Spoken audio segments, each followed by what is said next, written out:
మైనంపల్లి హనుమంతరావు ఈ పేరు అంటేనే తెలుగు రాష్ట్రాల్లో ఒక బ్రాండ్. అతను ఫైర్ బ్రాండ్. తెలంగాణ రాష్ట్ర రాజకీయాల్లో సంచలనం. బీఆర్ఎస్ పార్టీని వీడి కాంగ్రెస్ పార్టీలో చేరిన ఈయన బీఆర్ఎస్ అధినేతపై సంచలన ఆరోపణలు చేసి ఫైర్ బ్రాండ్ అనిపించుకున్నారు. బతుకమ్మ చీరల పంపిణీలో పెద్ద స్కామ్ జరిగిందంటూ బీఆర్ఎస్ పెద్దలపై ఘాటు విమర్శలు గుప్పించారు.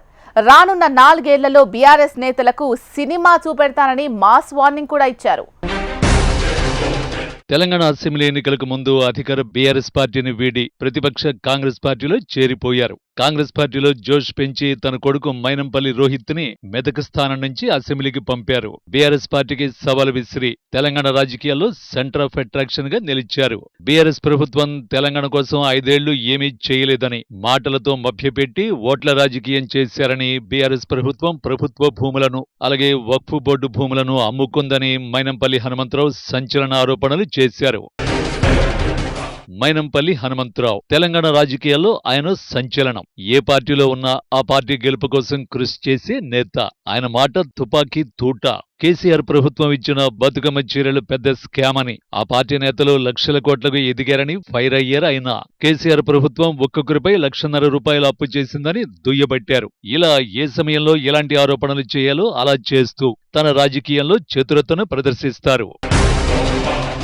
మైనంపల్లి హనుమంతరావు పుట్టింది మెదక్ జిల్లా. ఆయన అమెరికాలో కోట్ల సంపాదన వదులుకొని సొంత గడ్డకు వచ్చి ప్రజాసేవ చేస్తూ రాజకీయాలు తనదైన ముద్ర వేస్తున్నారు. తెలంగాణను దోచుకున్నది కేసీఆర్ ప్రభుత్వంలోని పెద్దలేనంటూ సెన్సేషనల్ కామెంట్స్ చేశారు. బీఆర్ఎస్ పై సమయం వచ్చినప్పుడల్లా తనదైన శైలితో విరుచుకుపడతారు. కేసీఆర్ హయాంలో సిద్దిపేట మాత్రమే అభివృద్ధి అయిందంటూనే మిగతా నియోజకవర్గాలను ఎందుకు అభివృద్ధి చేయలేదని హరీష్ రావుపై ప్రశ్నల వర్షం కురిపించారు.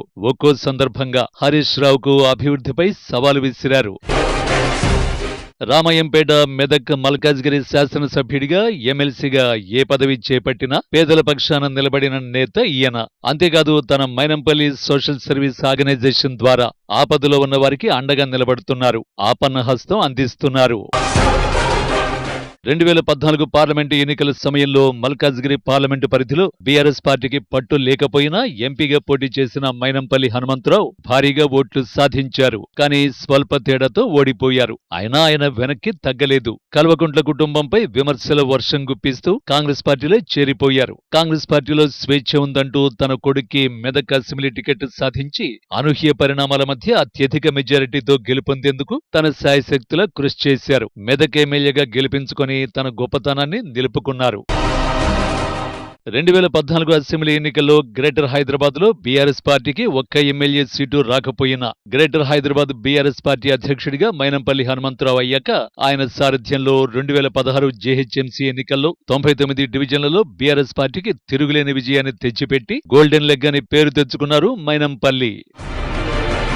అయితే గ్రేటర్ హైదరాబాద్ లో క్రెడిట్ అంతా మైనంపల్లికి పోతుందని బీఆర్ఎస్ గ్రేటర్ అధ్యక్ష పదవి నుంచి ఆయనను తప్పించారు. 2020లో జరిగిన జేహెచ్ఎంసీ ఎన్నికల్లో బీఆర్ఎస్ కు 50 సీట్లు కూడా రాలేదు. మామూలుగా ఎన్నికల ముందు అందరూ అధికార పార్టీలోకి వెళతారు. కానీ మైనంపల్లి హనుమంతరావు మాత్రం అధికార బీఆర్ఎస్ పార్టీని వదిలి ప్రతిపక్ష కాంగ్రెస్ పార్టీలో చేరి ఆ పార్టీకి మంచి ఊపు తెచ్చారు. అంతేకాకుండా తన కొడుకు మైనంపల్లి రోహిత్ ని మెదక్ ఎమ్మెల్యేగా గెలిపించుకుని బీఆర్ఎస్ పార్టీకి తన సత్తా ఏంటో రుచి చూపించారు. మైనంపల్లి ఏ పార్టీలో ఉంటే ఆ పార్టీలో ఊపు తెస్తారన్న పేరు ఉంది. అసెంబ్లీ ఎన్నికలకు ముందు సర్వేలో కాంగ్రెస్ పార్టీకి 35 సీట్లు వస్తాయని అంచనా వేసినప్పటికీ కాంగ్రెస్ పార్టీలో మైనంపల్లి చేరికతో తెలంగాణ రాష్ట్ర వ్యాప్తంగా ఆ ప్రభావంతో అసెంబ్లీ ఎన్నికల్లో కాంగ్రెస్ పార్టీకి మంచి ఊపొచ్చింది. 65 సీట్లతో కాంగ్రెస్ ఘన విజయాన్ని సాధించింది. తెలంగాణలో సెంటర్ ఆఫ్ అట్రాక్షన్ గా ఉన్న మైనంపల్లి హనుమంతరావును దెబ్బకొట్టేందుకు బీఆర్ఎస్ పార్టీ సర్వశక్తులు ఒడ్డుతున్నది. మైనంపల్లిపై బీఆర్ఎస్ తన పార్టీ అనుకూల మీడియాలో అసత్య ప్రచారం చేయిస్తున్నారని మైనంపల్లి అభిమానులు మండిపడుతున్నారు. తెలంగాణతో పాటు ఉమ్మడి మెదక్ జిల్లాలోనూ మైనంపల్లి హనుమంతరావు హవా కొనసాగుతోందంటున్నారు అభిమాన జనం.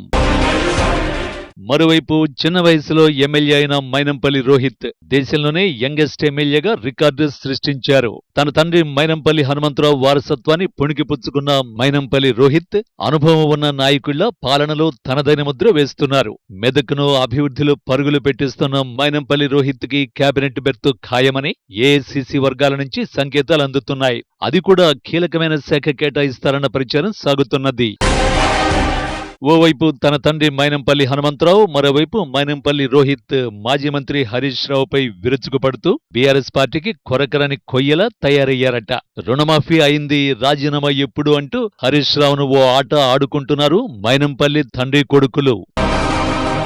మొత్తం మీద తెలంగాణ రాజకీయాల్లో గోల్డెన్ లెగ్ గా, ఫైర్ బ్రాండ్ గా పేరొందిన మైనంపల్లి హనుమంతరావు తెలంగాణ రాష్ట్ర రాజకీయాలకే వన్నె తెస్తున్నారని చెప్పక తప్పదు.